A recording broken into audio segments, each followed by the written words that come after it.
Hello everybody, I'm back, this time in Atlanta.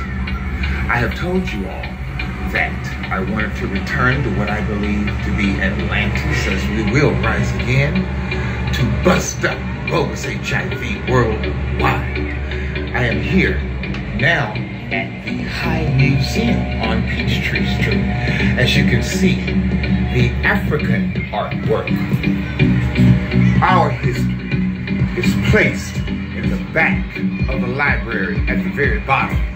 This is typical in many libraries, as I have traveled in Europe as a teenager, and of course, Bobby Hemmitt's presentation about the Moors that was done in London when he toured through that museum and found all of our artifacts in the basement of the museum.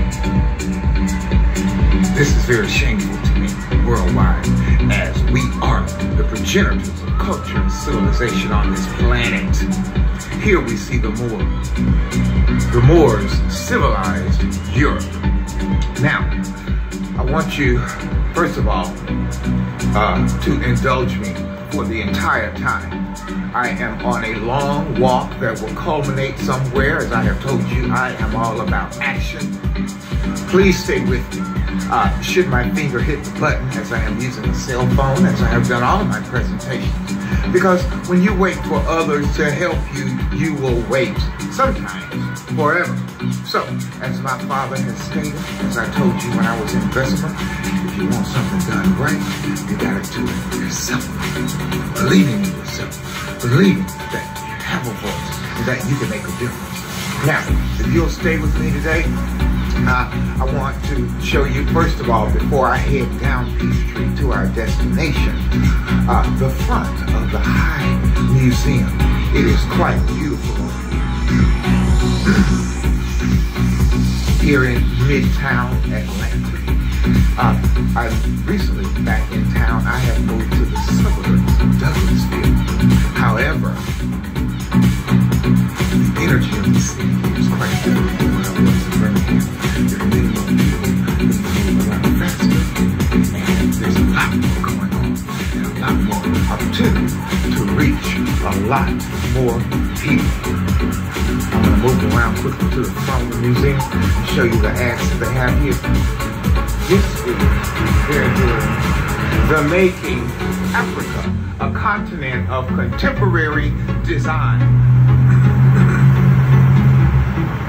Now, I may have to break this presentation up into several parts. As you see, I am on Peachtree. It is a busy day, and there is traffic. And I do not want you to not be able to hear all that I have to say regarding busting up bogus HIV. Right across the street from the High Museum is the public library. I spent many hours in this library as I was in grad school at that time, and still am. As well, I began teaching metaphysics in that library. I used to go around town and post flyers and have people come so that I could present my metaphysics of self-healing. I have been in the business of exposing this crisis for quite a long time, and I want you to know that I am committed to busting up bogus HIV worldwide, and starting here in Atlanta, where friends have been calling me and telling me that every other day on the news, you can see that they are saying that mostly gay black men are now being diagnosed HIV positive. Now you know what that means. Just like I have always stated, I'll continue to say here right now, that everywhere many black people live, bogus HIV testing is ramped up, often using black women who are health and human services type majors in college, where they go to recruit these ladies, and then they send them out into our communities, just as I posted, like there are Planned Parenthood offices on the corners of our neighborhoods, as well are HIV clinics. And this is doing nothing but routing our people into a death campaign, disguising murder as philanthropy. We have already discussed that bogus HIV is about genocide, eugenics, control of world populations, and domination through sexual fear. And we are busting it up worldwide.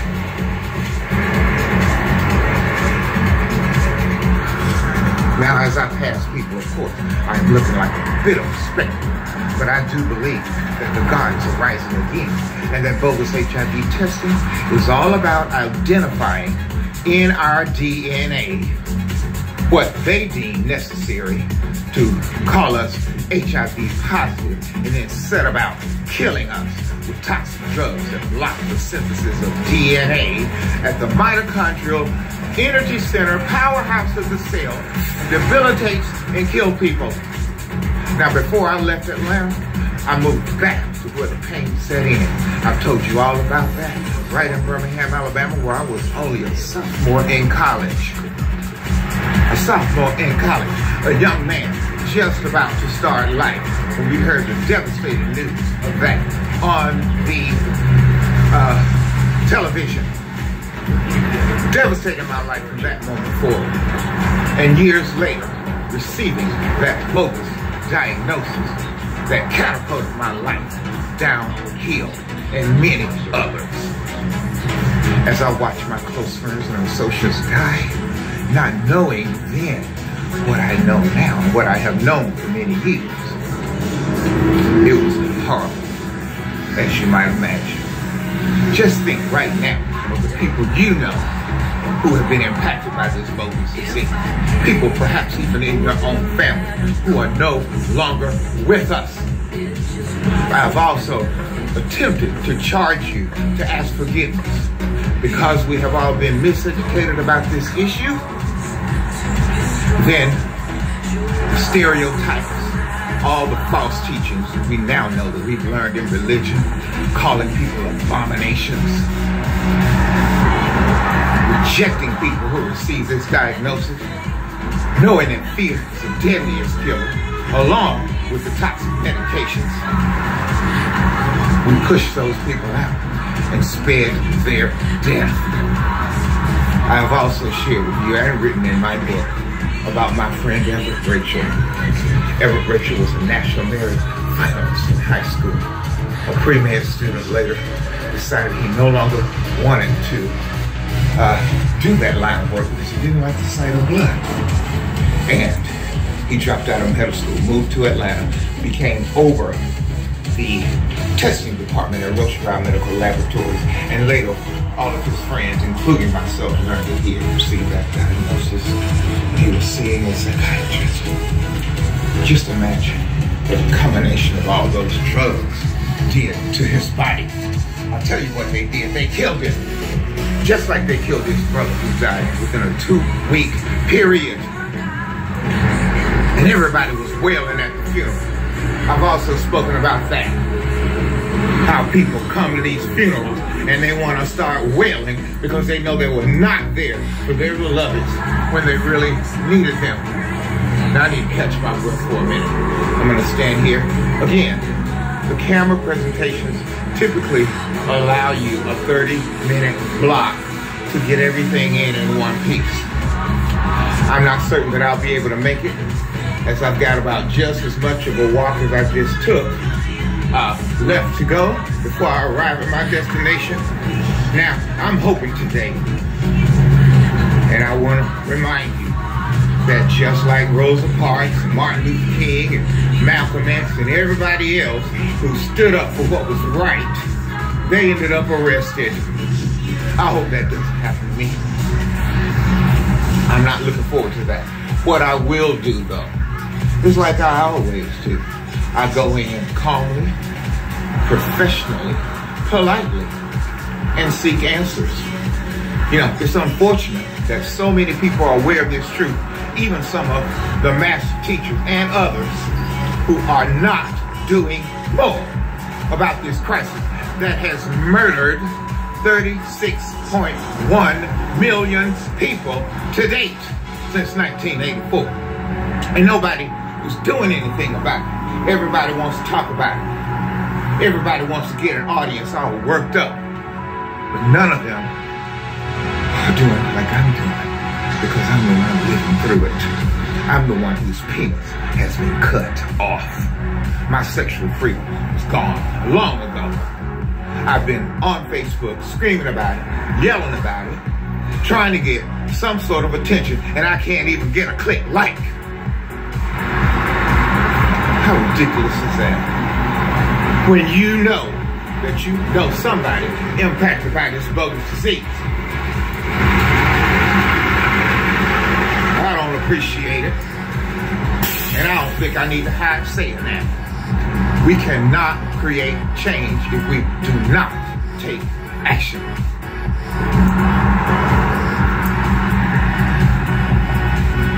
I'm rounding the corner as we come into Buckhead. I also spoke to you about passing by this place quite a lot because I lived right down the street. And every time I looked up there, it would make my stomach turn. I remember all those years ago when I discovered an organization that I believe was trying to help us called A Deeper Love. I went to that event and sat around the corporate table there, waited for my turn to speak, and shared my feelings. And the guy running that group told me that it was not the place to discuss that issue. And again, I had just met a guy in the parking lot whom incidentally, I sold all of my furniture when I decided to leave Atlanta to him because he needed things. He was already experiencing the rejection of having received that diagnosis. And his tongue was split in half down the middle like a lizard or a snake. That's how sinister this is. In Africa, again, gynecomastia is prevalent, rampant. Black men growing breasts from taking those drugs, thinking that they're helping them.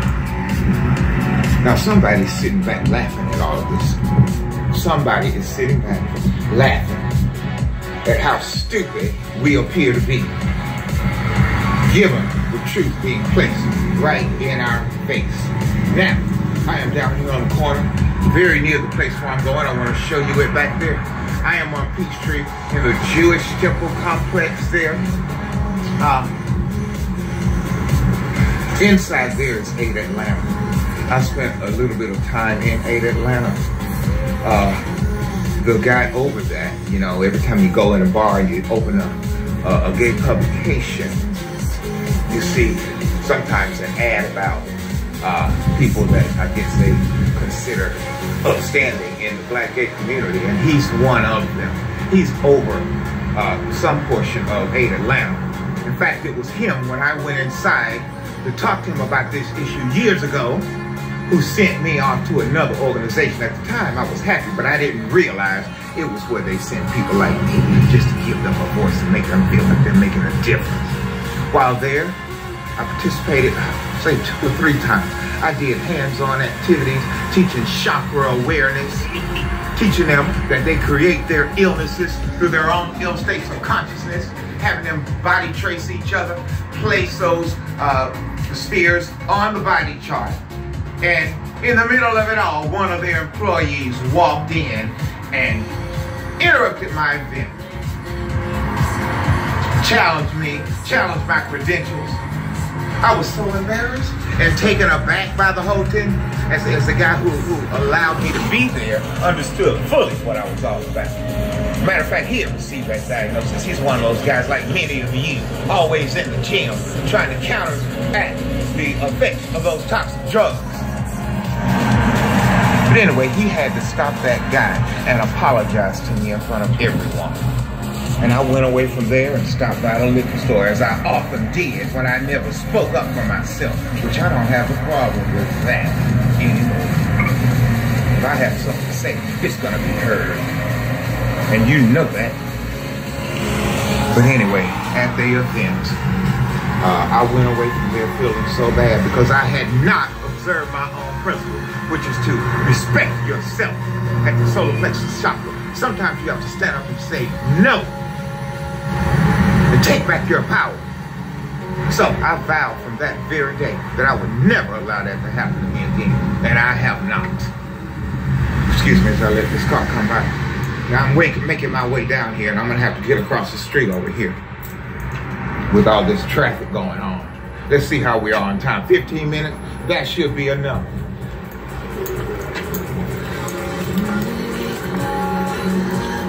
We have been trying to get to the bottom of this. Now, you know I'm a serious Bobby Hemmett student, and on many of his presentations, as we have all been allowed access to the longer, full, and complete presentations as he traveled about this country, teaching, discussing, sharing, and in many of those, he mentioned that HIV was bogus. He broke it down.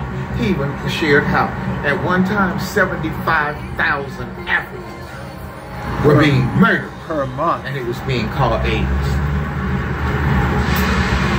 AIDS. And when those people in Africa died from what they always died from since colonization, which is poor nutrition, dysentery, malaria, the normal things that they were dying from. And now, here we are at the Jewish Temple Complex, which houses 8 Atlanta. Now I'm gonna go in, just seeking information about these statistics. It's likely that they'll tell me, you know, you don't have an appointment, you're not allowed to film in here or whatever, and I'll abide that. But today, I'm gonna do what needs to be done. I want my sexual freedom back. I want my penis back. I post a picture of their lynchings where the black man is hanging and tied to a tree with the pants down around his ankles and his penis has been cut off. Well, even though I'm still alive, that is how I feel. This is a day in and day out drudgery. Ongoing trauma. Anytime I want to be intimate or meet someone or date someone or perhaps have a relationship with someone, the first thing I've learned that I have to discuss is that I've received that bogus diagnosis. And why? Because mostly black men all over this country have been in prison for this disease. I also mentioned that I work for the Office of Medical and Scientific Justice, OMSJ, headed by Clark Baker, and have many scientists, professionals who have freed up to 53 people to date. But that company again has folded because of financial reasons. It's hard to go up against a pharmaceutical company. I can't tell you how many attorneys I talked to who just turned in and told me, you know, hey, it's never gonna happen. You don't have enough money. They bleed you and us dry, and we can't let that happen. Well, you know what? I'm still gonna sue somebody. I told you I traveled up here to Atlanta before I moved back, and I went right into that doctor's office. He wasn't there, but I left a book, and I spoke to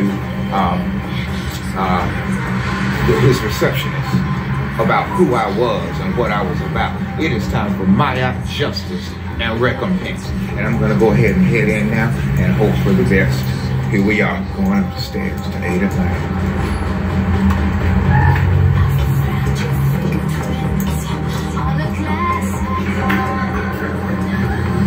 Hi, how are you all?